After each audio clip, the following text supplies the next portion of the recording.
আজ আমরা ত্রিকোণমিতির বিভিন্ন যে অ্যাঙ্গেলের সাইন, কস, ট্যান, কোসেক, সেক, কটের যে মানগুলো হয় সে মানগুলো কি করে খুব সহজে বের করব তার একটা ছোট্ট প্রয়াস।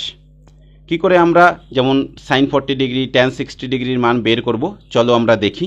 এরকম প্রথমে আমি বাঁদিকে সাইন, কস, ট্যান এগুলো লিখে নিলাম, কারণ এগুলোর মানই আমি বের করব।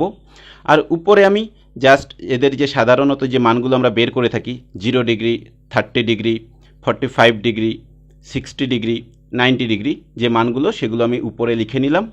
এরপরে আমি জাস্ট পরপর 0 থেকে 4 পর্যন্ত লিখে নেব এর নিচে 0, 1, 2, 3, 4 জাস্ট এরকম করে ভিডিওতে যেমন করে দেখানো হচ্ছে এভাবে লিখে নেব। এরপরে আমি সবাইকে 4 দিয়ে ভাগ করে দেব, একদম 0কে 4 দিয়ে ভাগ, 1কে 4 দিয়ে ভাগ, এভাবে সবাইকে 4 দিয়ে ভাগ করে দেব। এবার আমি সবাইকে আবার রুট করে দেব। রুট করার পরে এবার আমি মানগুলো পেয়ে গেলাম। সাইন 0 ডিগ্রির মান 0/4 এর রুট, তাহলে 0, 1/4 এর রুট 1/2, 2/4 এর রুট 1/√2, 3/4 এর রুট √3/2, 4/4 এর রুট 1। এভাবে আমি সাইন 0, 30, 45, 60 ডিগ্রি, 90 ডিগ্রি সব মানগুলো পেয়ে গেলাম। কসের যে মানগুলো বের করব আমি জাস্ট সাইনের মানগুলোকে উল্টো করে লিখব। সাইন 90 ডিগ্রির মান কস 0তে লিখে দেবো।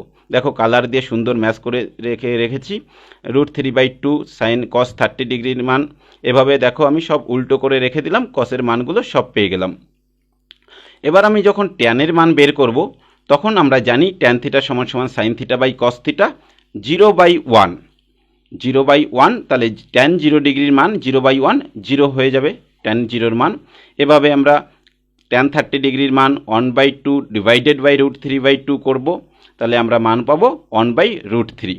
সেম ওয়েতে ট্যান 40 ডিগ্রির মান হবে 1 এবং ট্যান 60 ডিগ্রির মান √3 এবং ট্যান 90 ডিগ্রির মান আনডিফাইন্ড 1 ডিভাইডেড বাই 0 সমান সমান আনডিফাইন্ড বা অসঙ্গত।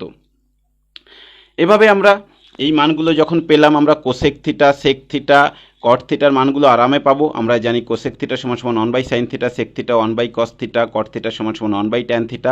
যেমন একটা এক্সাম্পল নিয়ে দেখি, কোসেক 30 ডিগ্রি। কোসেক 30 ডিগ্রি আমরা জানি কোসেক 30 ডিগ্রি সমান সমান 1/sin 30 ডিগ্রি। তাহলে 1/1 ডিভাইডেড বাই সাইন 30 ডিগ্রির মানটা আমি জাস্ট বসিয়ে দেব। আমরা জানি একটু আগেই বের করেছি সাইন 30 ডিগ্রির মান 1/2 সমান সমান 2, ভেরি সিম্পল। তাহলে আরেকটা এক্সাম্পল নিই, কী করে আমরা যেমন কট 60 ডিগ্রির মান বের করব। কট 60 ডিগ্রির মান আমরা জানি কট থিটা সমান সমান 1/tan থিটা সমান সমান 1 cot 60 degree 1 divided by tan 60 degree 1 tan 60 ডিগ্রির মান আমরা জানি একটু আগেই বের করেছি। tan 60 ডিগ্রির মান √3 সমান সমান cot 60 ডিগ্রির মান 1/√3। খুব সহজে বের করতে পারলাম। এভাবে আমরা কোসেক থিটার মান, কট থিটার মান, সেক থিটার মান বের করতে পারবো।